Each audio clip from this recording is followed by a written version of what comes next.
Master Ceremony. Good morning, everybody. My name is Min Kuat Lim, and I am the Advisor for Communication and Information for UNESCO Office based in Jakarta. It is our great pleasure here to have all of you here today and our excellencies at the front table.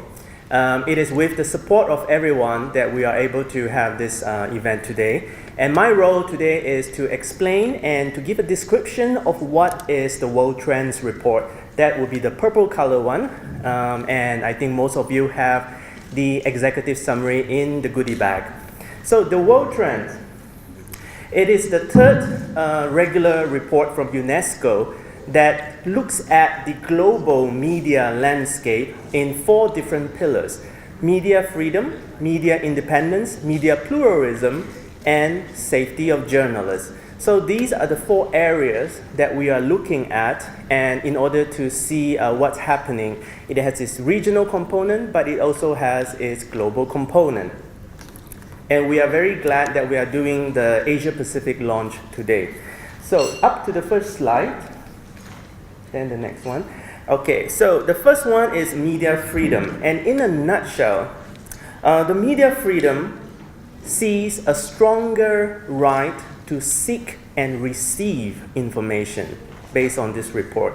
However, it has also found there is a stricter restriction on the right to impart information. As we know, sharing information in certain countries can be dangerous, and that is one of the findings of the global report. The second trend that is under the slide, next one please, is media pluralism. And in this particular area of research by the global report, it has found that there are more plurality of information. However, despite the more plurality within the media, one particular aspect is still very much lacking, which is gender equality. And while we have more media, more social media, more platform in which we can engage information, within that, when we look deeper, we found that gender inequality is still a very problematic area. In the next slide, we will see that it is about media independence. Now, this is the most important part when we talk about press freedom and freedom of expression. It is about the strain that media are experiencing right now.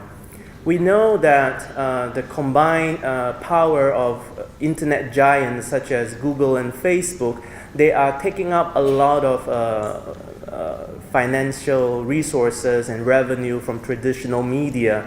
And what that means is that media institutions are under a lot of stress. And they might be stressed that they would be receiving and getting interventions from either commercial interests or political interests. So that is indeed one of the findings of the world trends.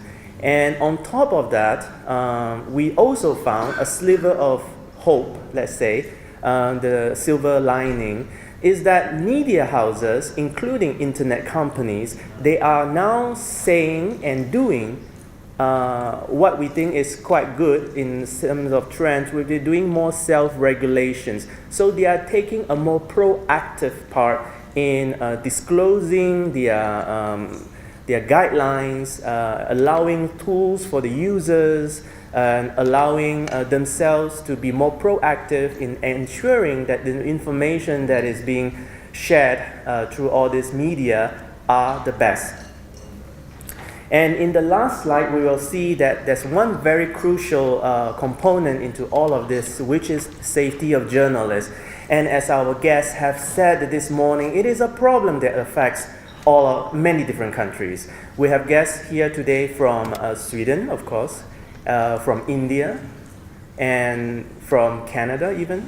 And we have problems in all of these countries, and Indonesia included.